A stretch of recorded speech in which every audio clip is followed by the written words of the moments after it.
Hello mga ka-radio, sira ba yung F23 mo? F23 ba? Ayan, meron tayo ditong Cygnus F23. Ayan.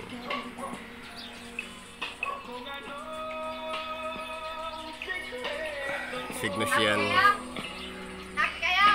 Happy kami. So ang problema ng ating Cygnus F23 ay wala siyang durog na yung kanyang capacitor.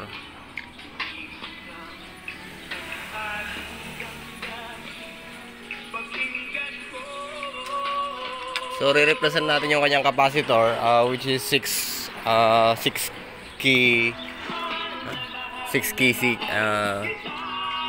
basta nandun 6 to 8 picofarad. Ayan.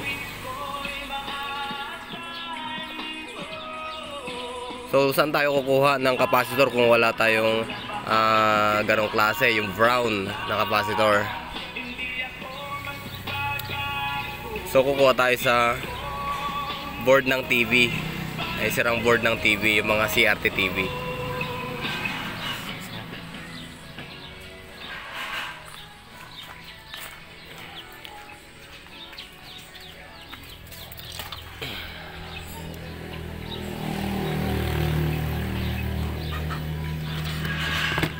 So ganitong klase yung board. Ito yung board ng TV na sinasabi ko.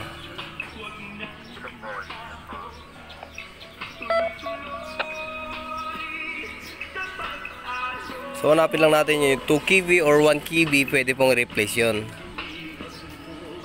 Sa tabi ng horizontal, nandito yan. Itong isa mababa, 2 kV siya.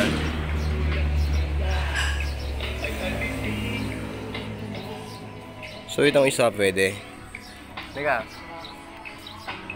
So bubunutin natin itong isang capacitor. Dali lang, kukuha ko ng kasama ko. Hindi ko mabubunot yan pagkahawak ko yung camera eh. So ito yung ilalagay natin. Itong isang na to ang ilalagay natin na capacitor para doon sa kanyang loading coil. Alang capacitor yan eh. Yan. Yan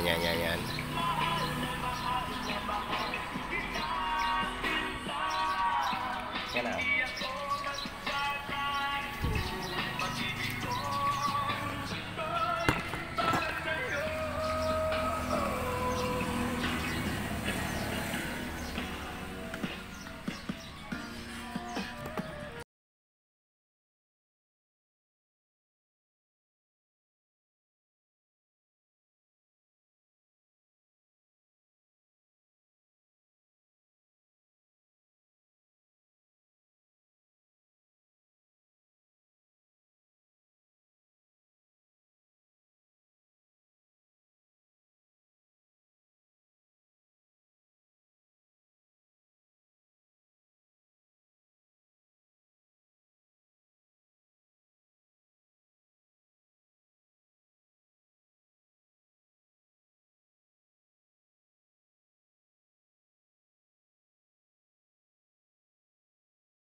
Kita ba?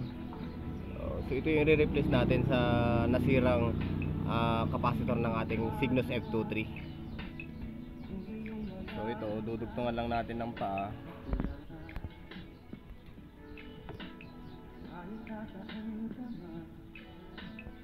Ito ginagamit din to sa, kasi nakapagbukas na rin ako ng anong klaseng antena yon. X50, halos ganito lang din yung ginagamit na capacitor. So mahirap hawakan, mainit. Gamitan natin lang.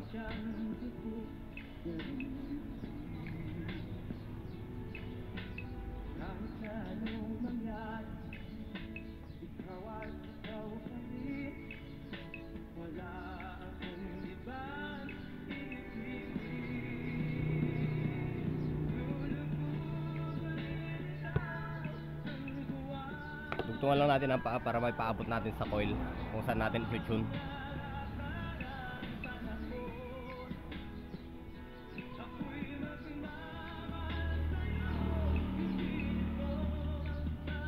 So ikakabit natin ngayon sa kanyang loading coil para ma-tune natin yung antena sa 1.5, ganyan, o kung anong tono at kung anong frequency.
Ay mga ka-radio, nakalagay na. Subukan nating i-tune. Pada natin sa SWR.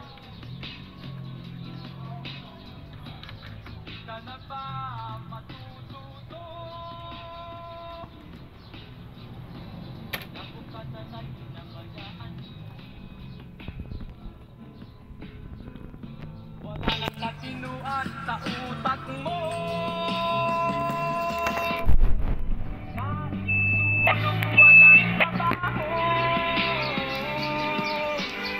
Ayan mga ka-radio, naikabit na natin doon yung kanyang capacitor. Dali lang. I-SY natin.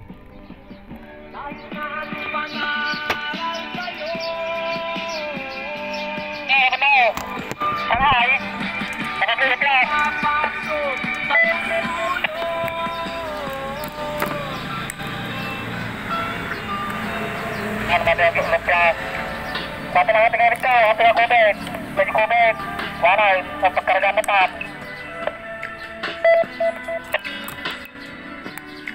So, yung ating SWR ay 3. Nagkatari tayo short play, yung napasabi po sa amin na short play, kahit ito po.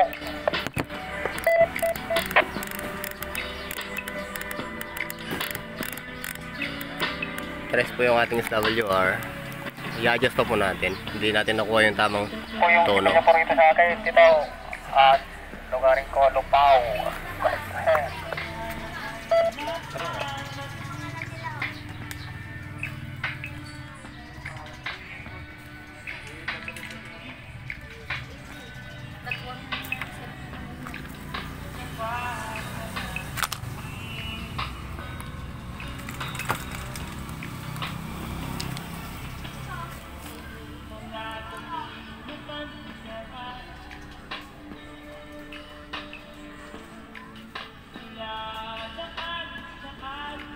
Bababa lang tayo ng isang guhit sa coil.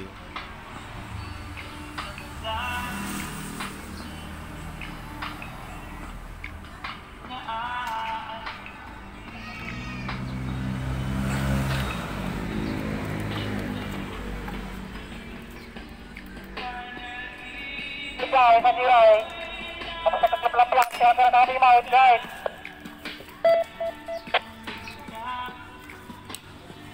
Calibrate natin.